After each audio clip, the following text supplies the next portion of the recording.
नमस्कार, आप देख रहे हैं राष्ट्र प्रथम। आपके साथ मैं हूं तुषार शर्मा। राजस्थान के इस खास बुलेटिन में आपका स्वागत है। उन तमाम खबरों से आपको कराएंगे मुखातिब, लेकिन उससे पहले सुर्खियां। आपसी बहस के बाद प्रेमी ने काटा प्रेमिका का गला, पीड़ित ने खून से लिखा परिजनों का मोबाइल नंबर।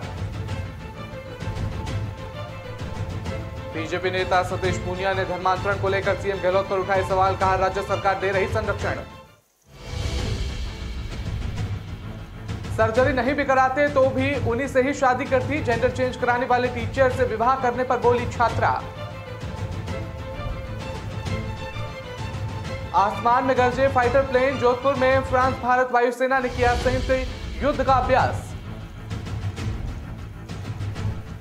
पचपदरा रिफाइनरी के बाहर बवाल, गाड़ियों में आगजनी, अधिकारियों ने कैसे बचाई अपनी जान। अब खबरें जानेंगे विस्तार से। आपको बता दें कि राजस्थान में धौलपुर जिले के एक युवक ने अपनी कथित प्रेमिका पर एक पार्क में चाकू से हमला कर दिया, उसे मौत के घाट उतार दिया। पुलिस ने बताया कि यह घटना मंगलवार रात रेलवे स्टेशन के पीछे एक पार्क में घटित हुई है। पुलिस के अनुसार आपको बता दें, उनके अधिकारी ने बताया है कि बाड़ी निवासी दिनेश माहौर ने अपनी प्रेमिका के गले पर चाकू से हमला किया और खून बहने से उसकी वहीं छोड़ दिया। और बता दें कि उन्होंने वहां बताया है कि अत्यधिक रक्तस्राव के कारण मौत हो जाने के डर से युवती ने पार्क की बेंच पर अपने माता पिता का मोबाइल नंबर खून से लिख दिया।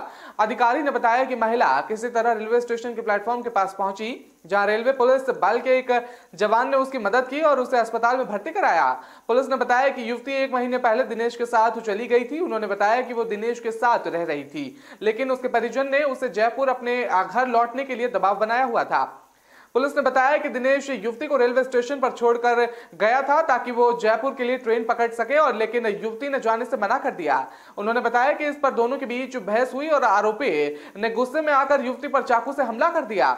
मामले की आगे की जांच की जा रही है। फिलहाल के लिए आपको बता दें कि मीडिया रिपोर्ट्स के मुताबिक युवती और उसके प्रेमी के बीच रेलवे की कॉलोनी में बने पार्क बहस शुरू हुई, और बता दें जिसके बाद आरोपी गुस्से में आकर युवती पर चाकू से हमला कर दिया, और जिससे युवती खून से लथपथ हो गई। और खून से लथपथ होने के बावजूद भी युवती ने पार्क की बेंच पर अपने माता पिता का मोबाइल नंबर अपने खून से ही लिख दिया। बता दें इस घटना के बाद एसएचओ अनिल मौके पर पहुंचकर घटनास्थल का जायजा ले रहे हैं। फिलहाल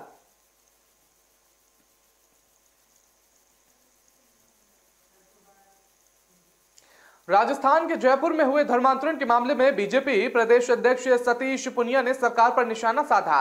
बीजेपी के राजस्थान प्रदेश अध्यक्ष सतीश पूनिया ने कहा कि राजस्थान कितना असुरक्षित है, इसका नमूना धर्मांतरण से पता चल रहा है। राज्य में लव जिहाद और जिहाद की घटनाएं होती रहती हैं। बता दें कि आवाज उठाने पर यह घटनाएं कुछ दिनों के लिए रुकती हैं, लेकिन फिर से शुरू हो जाती हैं। सरकार इस पर ध्यान नहीं दे रही है, जो बहुत ही दुर्भाग्यपूर्ण की बात है। बता दें कि बीजेपी के प्रदेश अध्यक्ष सतीश पूनिया ने कहा कि राजस्थान की कांग्रेस सरकार घटना के समय सोती रहती है, जिसके कारण कमजोर लोगों को सुनियोजित तरीके से टारगेट किया जाता है। राजस्थान में धर्मांतरण के मामले भोले, आर्थिक कमजोर और निर्बल लोगों को टारगेट किया जा रहा है और उनका धर्मांतरण कराया जा रहा है लगातार। और इसके साथ ही सतीश पूनिया ने सीएम गहलोत पर भी निशाना साध दिया। बता दें उन्होंने ये कहा है कि सतीश पूनिया ने मुख्यमंत्री अशोक गहलोत प्रदेश के गृह मंत्री भी हैं और उनके नाक के नीचे ये सब हो रहा है और वो कार्रवाई भी नहीं कर रहे हैं। इसमें भी बड़ी चौंकाने वाली बात यह है कि धर्मांतरण के खिलाफ आवाज उठाने वाले लोगों को पुलिस द्वारा प्रताड़ित किया जा रहा है, जबकि धर्मांतरण करने वाले लोगों के खिलाफ कोई कार्रवाई नहीं हो रही है। तो सीधे तौर पर वो निशाना साधते हुए नजर आए उन पर।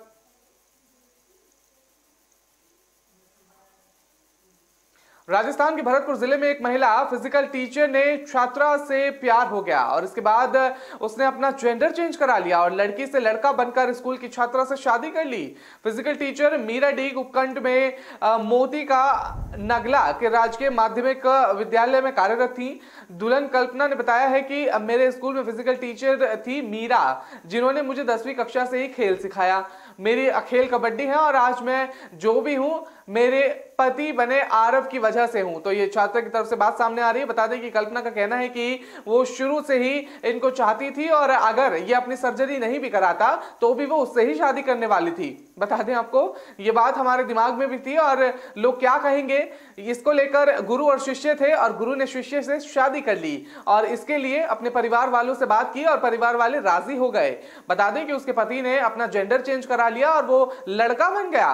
बता दें दोनों का प्यार था और इसलिए 2 दिन पहले उन दोनों ने शादी कर ली। मीरा से आरव बनी और कल्पना की शादी से दोनों के परिजन काफी खुश नजर आ रहे हैं। जेंडर चेंज कराकर मीरा से आरव बना दूल्हा ने बताया कि वो सरकारी स्कूल में फिजिकल टीचर है और उसकी गांव की स्टूडेंट कल्पना खेलने में बहुत अच्छी है। और उसी दौरान उन दोनों के बीच जो प्यार हो गया था और टीचर ने बताया कि वो शुरू से ही जेंडर चेंज कराना चाहता था। 2012 में उसने एक न्यूज में पढ़ा था कि किसी ने जेंडर चेंज कराया है, तभी से उसने सोच लिया था कि जब ये कहाँ होता है और कैसे होता है। तभी यूट्यूब के जरिए उसे पता लगा कि दिल्ली में एक डॉक्टर है जो जेंडर चेंज करने की सर्जरी करता है।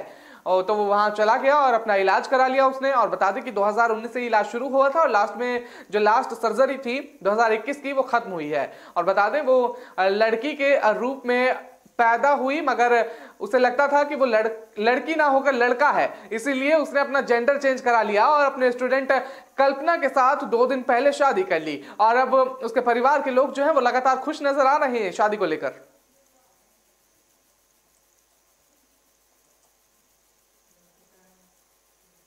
जोधपुर में चल रहे भारतीय वायुसेना और फ्रांस वायुसेना के संयुक्त युद्ध अभ्यास पर दुनिया की निगाहें टिकी हुई हैं। आसमान में मंडराते राफेल, सुखोई और तेजस जैसे एडवांस फाइटर विमानों की दहाड़ दुश्मनों का दिल दहलाने के लिए काफी नजर आ रही है। जोधपुर एयरबेस पर दोनों देशों की वायुसेना के बीच संयुक्त युद्ध अभ्यास गरुड़ 7-10 दिन तक लगातार चल रहा है। संयुक्त युद्ध अभ्यास में आज दोनों देशों के एयर चीफ ने भी फाइटर जेट्स करीब 1 घंटे तक उड़ाए। और भारतीय वायुसेना प्रमुख air chief marshal VR Chaudhari ने राफेल और फ्रांसीसी एयरफोर्स, फ्रेंच आर्मी अड्डे एयर के चीफ जनरल स्टीफन ने सुखोई में बतौर को पायलट उड़ान भरी। हवा में फ्यूल बढ़ने से लेकर वेपन सिस्टम के नए सिरे से यूज करने की प्रैक्टिस की गई। और बता दें साथ ही 10 फाइटर जेट और एक ट्रांसपोर्ट एयरक्राफ्ट ने जोधपुर एयरबेस से उड़ान भरी।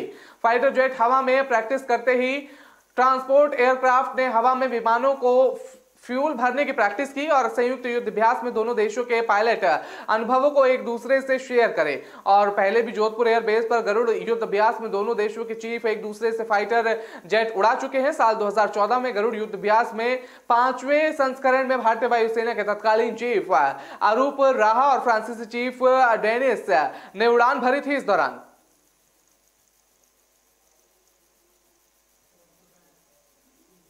बाड़मेर में पचपदरा रिफाइनरी के बाहर आज जमकर बवाल हुआ।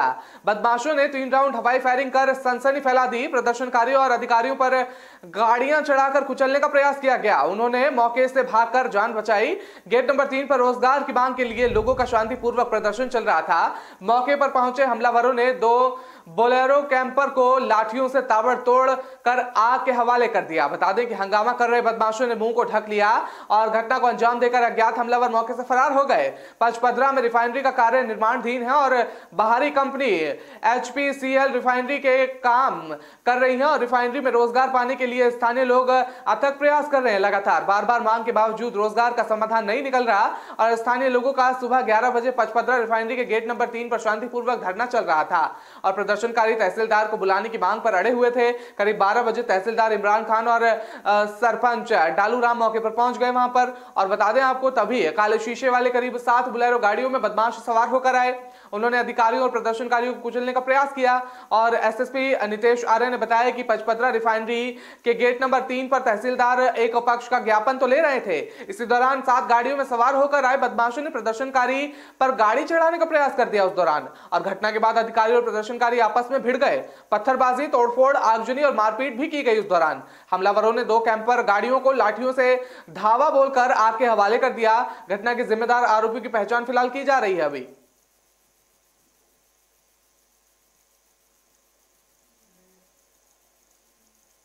फिलहाल वक्त तो चले एक छोटे से ब्रेक का। खबरों का सिलसिला लगातार जारी रहेगा।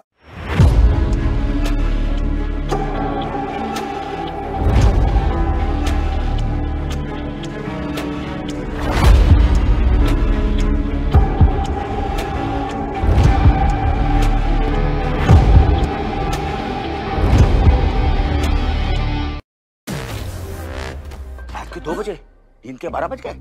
Say goodbye to the 1950s की टेक्नोलॉजी वाले memory foam mattress को। Meet India's first and only smart grid mattress. इसकी patented technology, there's softness that relaxes your pressure points and firmness that supports your back. Memory foam है बकवास. The Sleep Company mattress is Log on to the sleepcompany.in.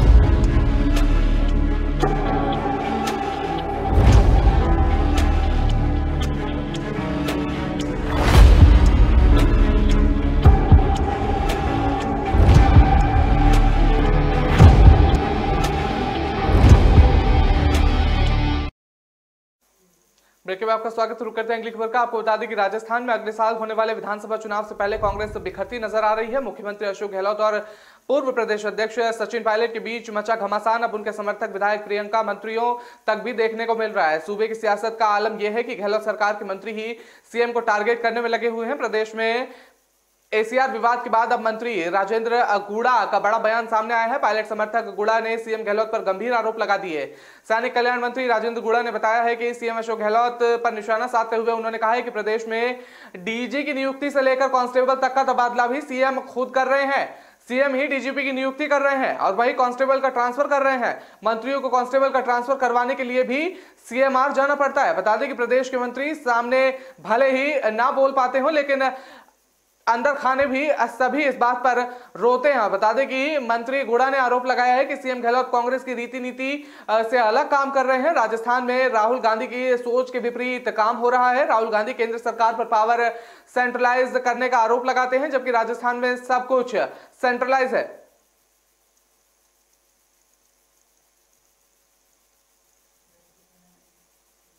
Rajasthan के धौलपुर जिले में बीती रात railway station पर स्थित जीआरपी पुलिस चौकी के पार्क में एक युवती पर उसके प्रेमी ने जान से मारने की नियुक्ति से धारदार हथियार से उसकी गर्दन पर जानलेवा हमला कर दिया। घायल युवती आरोपी प्रेमी के चंगुल से छूटकर जैसे तैसे तो जीआरपी पुलिस चौकी पहुंच गई, लेकिन खून से लथपथ युवती को देख जीआरपी पुलिस के होश उड़ गए। जीआरपी पुलिस ने स्थानीय कोतवाली पुलिस को सूचना देकर युवती को तुरंत जिला अस्पताल में भर्ती कराया। धौलपुर जिला अस्पताल में डॉक्टरों ने युवती की हालत गंभीर होने के चलते प्राथमिक उपचार के बाद उसे जयपुर रेफर कर दिया गया। जीआरपी की सूचना पर कोतवाली पुलिस ने आरोप युवक को गिरफ्तार के लिए दबिश देनी शुरू कर दी, लेकिन पुलिस को पहुंचने से पहले ही वो मौके से फरार हो चुका था। पुलिस ने युवती के परिजनों को घटना की सूचना दे दी। बताया गया कि पुलिस की सूचना पर जयपुर से युवती के परिजन धौलपुर पहुंच गए और घायल युवती के साथ लेकर जयपुर चले गए वहां। और युवती के परिजनों ने बताया कि युवती 1 महीने से लापता बताई जा रही थी। परिजनों ने जयपुर में युवती की गुमशुदगी की मामला भी दर्ज कराया था।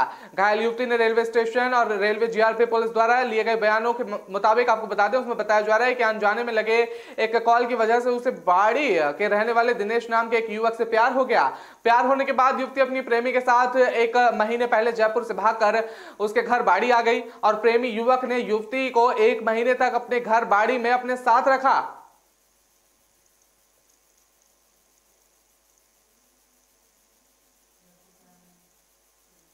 कोटा के कुन्हाड़ी थाना क्षेत्र के सखतपुरा धर्मल क्षेत्र स्थित जयपुर विद्युत वितरण निगम लिमिटेड के स्टोर में शाम को भीषण आग लग गई। बता दें कि JVVNL स्टोर पर बिजली के ट्रांसफार्मर और अन्य सामान की लोडिंग अनलोडिंग की जाती है और जहां बड़ी मात्रा में विद्युत उपकरण रहते हैं। इसके स्क्रैप में आग की लपटे और धुआं उठता देखा। लोगों ने अग्निशमन विभाग को सूचना दी, जिसके बाद दमकल की 4 गाड़ियां आग बुझाने के लिए तुरंत मौके पर पहुंच गई। आग लगने के कुछ देर बाद ही भारी भीड़ जमा हो गई और पुलिस भी इस दौरान मौके पर पहुंची, जिससे लोगों को वहां से हटाया गया। बताया जा रहा है कि स्टोर में बिजली का सामान रहता है और प्रारंभिक रूप से आग के कारण का पता नहीं चल सका। अग्निशमन अधिकारी राकेश व्यास ने बताया कि थर्मल की दमकल गाड़ियां आग पर काबू पाने का प्रयास में जुटी थी, लेकिन आग बढ़ती गई। और बता दें कि जीएसएस में नए पुराने ट्रांसफार्मर रखे हुए थे और साथ ही केबल और लकड़ियों का स्क्रैप भी रखा हुआ था। बताया जा रहा है कि लकड़ी के स्क्रैप में आग लगी थी और आसपास के ट्रांसफार्मर की लीकेज ऑयल भी पड़ा हुआ था, जिसके कारण आग बढ़ती हुई नजर आ रही थी। दमकल विभाग की 4 गाड़ियां सहायता से आग पर काबू पाने का प्रयास किया गया, लेकिन 4 दमकल से कुल 10 राउंड पानी डाला गया और समय रहते आग पर काबू पा लिया गया। नहीं तो बड़ा हादसा हो सकता था। यहाँ पास में ही थर्मल की कॉलोनी और थर्मल कोटा बैराज और मुख्य सड़क है और यहाँ आग वहां तक भी फैल सकती थी।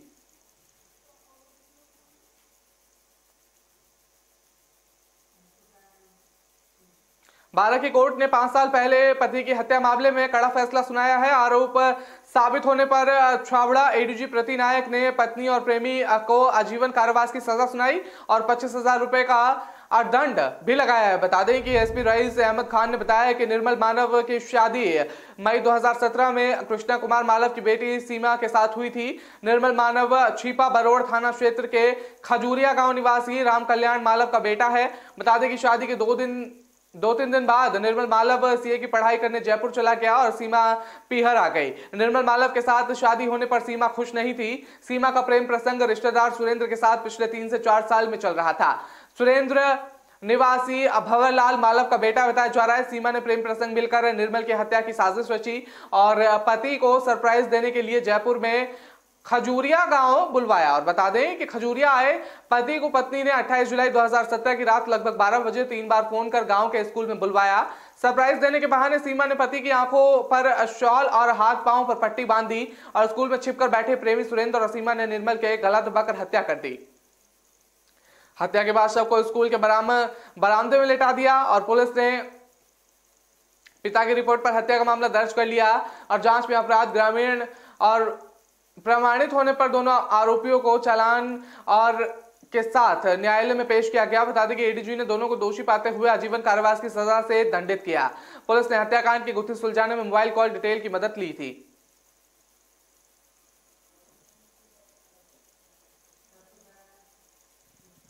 राजस्थान के भरतपुर जिले में अचानक मौसम ने पलटी मार दी है और जिले में आज झमाझम बारिश हुई है। बता दें कि बारिश से तापमान में गिरावट आई है और लोगों को सर्दी का एहसास होने लगा है।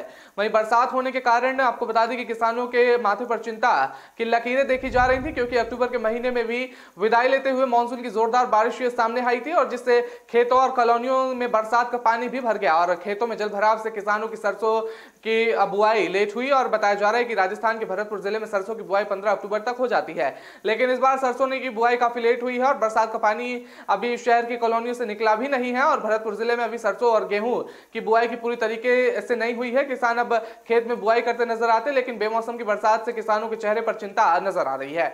और बता दें कि पहले भी खराब की फसल किसानों की बरसात की भेंट चढ़ गई है और बरसात होने से ज्वार बाजरा की फसल का कई जगह 100% नुकसान हुआ है। अब जैसे तैसे किसानों ने खेतों में रबी की फसल की बुआई की है, लेकिन मौसम की मार फिर से किसानों की परेशानी बढ़ा दी है। और बता दें कि मौसम विभाग का अलर्ट था कि प्रदेश में 8 से 10 तारीख को बारिश हो सकती है। वहीं आज भरतपुर में शाम को लगभग 5:30 बजे पर मौसम ने पलटी खाई और झमाझम बरसात शुरू हो गई। बता दें कि किसानों का कहना है कि बेमौसम जो बारिश हो रही है वो काफी नुकसान होगा और बरसात होने से किसानों को फसल की दोबारा बुआई करनी पड़ेगी और क्योंकि पहले जो बुआई हो चुकी है, बरसात के कारण वो बीज गल जाएगा और अंकुरित नहीं होगा।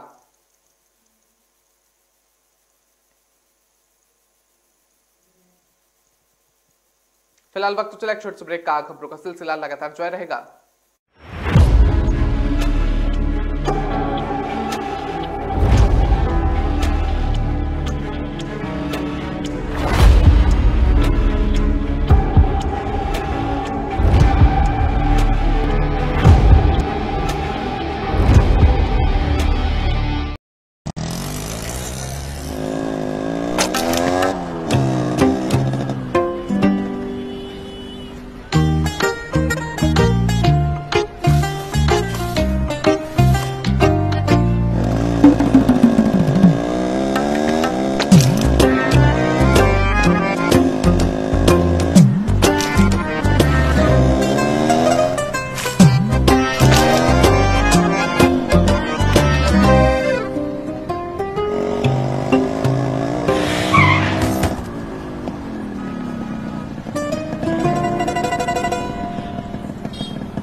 जब सोच सुंदर होगी तभी तो देश सुंदर होगा।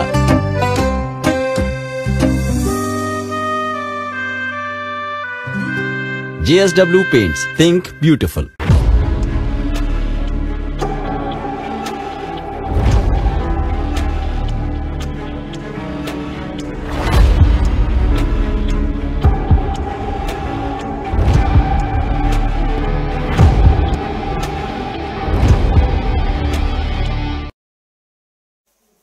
ब्रेक में आपका स्वागत करते हैं खबर का। आपको बता दें कि चुनाव के समय में जनता के पास राजनेता वोट मांगने जाते हैं, लेकिन लोकतंत्र में जनता को जनार्दन कहते हैं, लेकिन इस जनता का वोट लेकर नेता बनने के बाद जनता से बात करने का तरीका ही बदल जाता है। राजस्थान सरकार में आपदा राहत मंत्री गोविंद मेघवाल का एक ऑडियो सामने आया है। इसमें फोन करने वाले युवक को 2 मिनट की बात में 25 दफा गुस्से में गालियां दी और फिर सबक सिखाने की भी धमकी दी गई है। बता दें आखिरी मंत्री गोविंद मेघवाल को गुस्सा क्यों आया और क्यों उन्होंने फोन करने वाले पर युवक को गालियां दी। दरअसल मामला 5 नवंबर का बताया जा रहा है। इसका ऑडियो सोमवार को सामने आया। मंत्री से बातचीत के बाद खाजूवाला डीएसपी विनोद कुमार ने युवक को फोन करके चेतावनी दी कि आगे से ऐसा कभी फोन मत करना। वहीं जगदीश चौहान ने किस कारण से मंत्री गोविंद मेघवाल को फोन किया था, यह सवाल अभी बरकरार है। बता दें क्या काम था, यह भी सवाल बरकरार है और इसका भी ऑडियो में जिक्र नहीं है। बीकानेर के खाजूवाला क्षेत्र में रहने वाले एक पाक विस्थापित बैंक कर्मी जगदीश चौहान ने मंत्री गोविंद मेघवाल ने शनिवार को फोन किया था।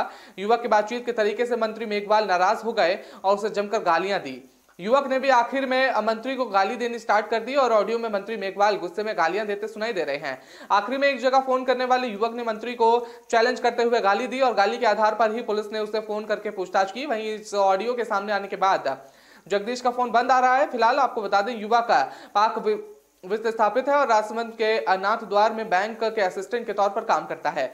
मंत्री गोविंद मेघवाल को खाजूवाला में रहने वाले जगदीश चौहान ने फोन किया और खुद को साहब बताया। तो बता दें ये मंत्री का गुस्सा ऑडियो क्लिप में सामने आया है और ऑडियो क्लिप सामने आने के बाद फिलहाल पुलिस जो है वो लगातार पूछताछ में जुट गई है।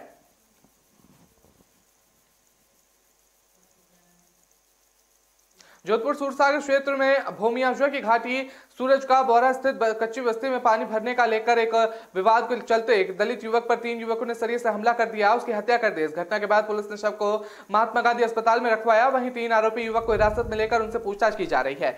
इस हत्या की खबर मिलते ही उनके परिजन और रिश्तेदार में एमडीएम अस्पताल पहुंच गए। मृतक दलित किशन राम के परिजनों को मुआवजा देने की मांग को लेकर विरोध जताया और पोस्टमार्टम नहीं कराने पर अड़ गए। मोर्चरी से बाहर भी भारी भीड़ जमा है और पुलिस समझाइश की कोशिश लगातार कर रही थी। आक्रोशित दलित समाज के लोगों के साथ अन्य संगठन के लोग भी एमडीएम अस्पताल की मोर्चरी के बाहर धरने पर बैठकर शंकर लाल के परिवार के लिए एक सरकारी नौकरी और 50 लाख रुपए का मुआवजा दिया जाए।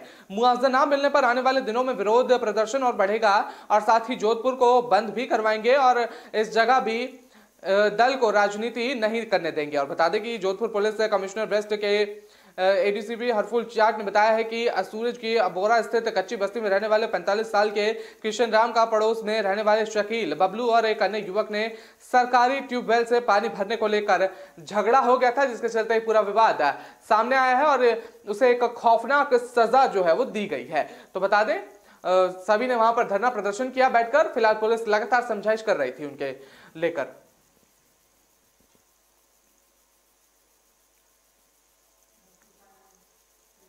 भरतपुर में ताऊ ने भतीजे की हत्या करने के बाद शव को कुंडे से लटका दिया और मंशा अपराध की आत्महत्या में बदलने की थी और सनसनी के इस घटना कुमेर थाना क्षेत्र की बताई जा रही है। वारदात के बाद ताऊ अमरचंद ने शोर मचाना शुरू कर दिया। भतीजे योगेश ने खुदकुशी कर ली और बताया जा रहा है कि नानगंज मोहल्ले में रहने वाले 19 वर्षीय भतीजे के माता पिता की बचपन में ही मौत हो गई थी और दादी राममती ने भतीजे के पाल पोस कर बड़ा किया था और कुछ महीने पहले तबीयत खराब होने की वजह से योगेश की दादी राममती की मौत हो गई और दादी की मौत के बाद अमरचंद की पत्नी कमलेश ही भतीजे का खाना पाना देखती थी। फरीदाबाद में नौकरी करने वाले योगेश का ताऊ अमरचंद दीपावली के मौके पर पैतृक घर पर आकर रहने लगा और बता दें कि आगे वाले कमरे में भतीजे और बीच वाले कमरे में दूसरा ताऊ ध्रुव सिंह और पिछले की तरफ ताऊ अमरचंद रहता था। अमरचंद की पत्नी कमलेश भतीजे की मौसी लगती थी। अमरचंद और ध्रुव सिंह के लड़के योगेश के कमरे में ही सोया करते थे। बताया गया है कि 4 दिन पहले योगेश ने कमरे में दादी की आत्मा दिखाई देने की बात कही थी, इसलिए ध्रुव सिंह और अमरचंद के बच्चे को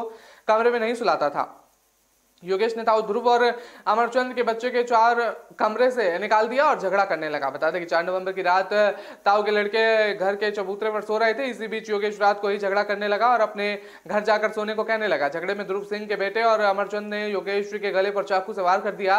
चाकू के हमले से घर में चारों तरफ खून फैल गया और घटना में योगेश की मौत हो गई। मौत के बाद हत्या में आत्महत्या का बदलने के लिए अमरचंद ने योगेश के शव को कमरे के पंखे के कुंडे से लटका दिया और सुबह मोहल्ले में हल्ला कर दिया कि योगेश ने फांसी लगाकर आत्महत्या कर ली। ताऊ ने पड़ोसियों को बुलाकर योगेश के शव को कुंडे से उतरवाने में उनकी मदद की। तो बता दें ये हत्या की कोशिश जो है वो आत्महत्या में तब्दील करने के ये पूरा मामला सामने आया है। एक छोटी सी बात को लेकर इतना बड़ा विवाद हो गया।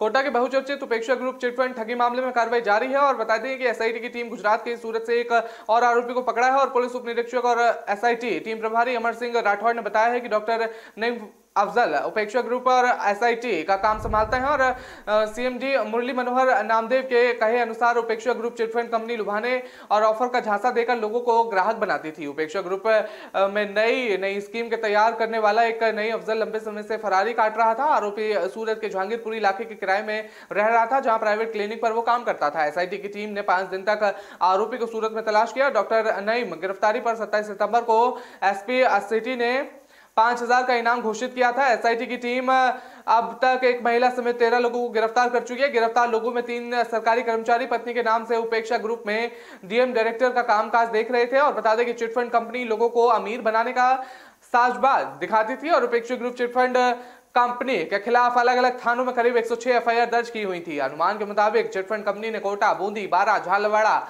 में करीब 2,500 से 3,000 निवेशकों को चूना लगाया था। रकम का आधिकारिक आंकड़ा सामने नहीं आया। माना जा रहा है कि 150 से 200 करोड़ की ठगी की गई है। नवंबर 2021 में उपेक्षा ग्रुप चिटफंड कंपनी ने निवेशकों को बजाय देने के बंद कर दिया और ऑफिस से संपर्क करने पर लोगों को लगातार टाले जाने लगा।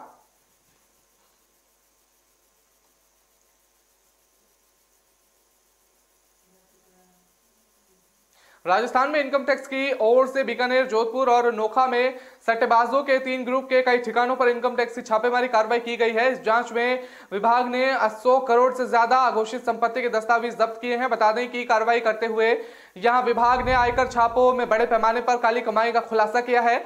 वहीं सट्टेबाजी से जुड़े ग्रुपों ने 17 करोड़ रुपए की अघोषित आय सरेंडर की और 1.25 करोड़ रुपए की नकदी भी जब्त की गई है। इस दौरान छापे में 2.5 करोड़ रुपए की अघोषित ज्वेलरी भी जब्त की गई है।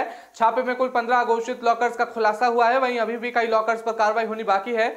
सभी ठिकानों के आयकर टीमें वापस लौट चुकी हैं। बता दें कि बीकानेर, जोधपुर और नोखा में इनकम टैक्स विभाग ने सट्टेबाजी के 40 ठिकानों पर कार्रवाई की है। बीकानेर में तायल ग्रुप और राठी ग्रुप पर कार्रवाई की गई है और नोखा में झवर ग्रुप पर छापेमारी की कार्रवाई की जा रही है। जोधपुर के आनंद स्टार शेयर ब्रोकर के 3 ठिकानों पर कार्रवाई की गई है।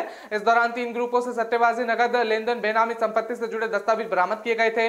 इस छापेमारी को लेकर आयकर विभाग अलर्ट मोड में नजर आ रहा है और इसमें 250 से अधिक सदस्यों की टीम एक्शन में लगातार दिख रही है।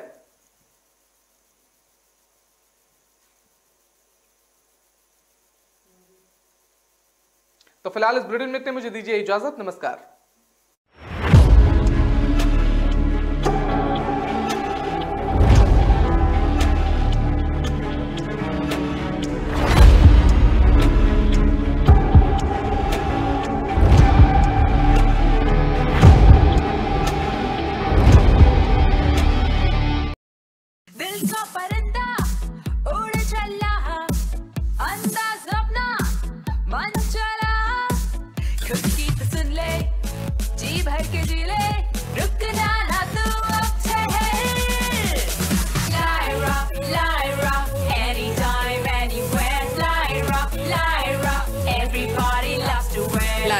Anytime, anywhere. हर चीज का भाव बढ़ गया है। दूध 5 रुपए से, सेब 30 रुपए से, पेट्रोल का भाव तो बीपी बढ़ा देता है। इस टॉमी का भी भाव बहुत बढ़ गया है। चिल माचा, शुक्र है रैपिडो ऑटो के भाव तो नहीं बढ़े। ऑटोज में सबसे किफायती और आपके घर तक भी best price assured. Forget meter, enjoy every kilometre. दीदी, अब ऐसे ऑटो लेने कहाँ तक जाओगी? दरवाजे तक।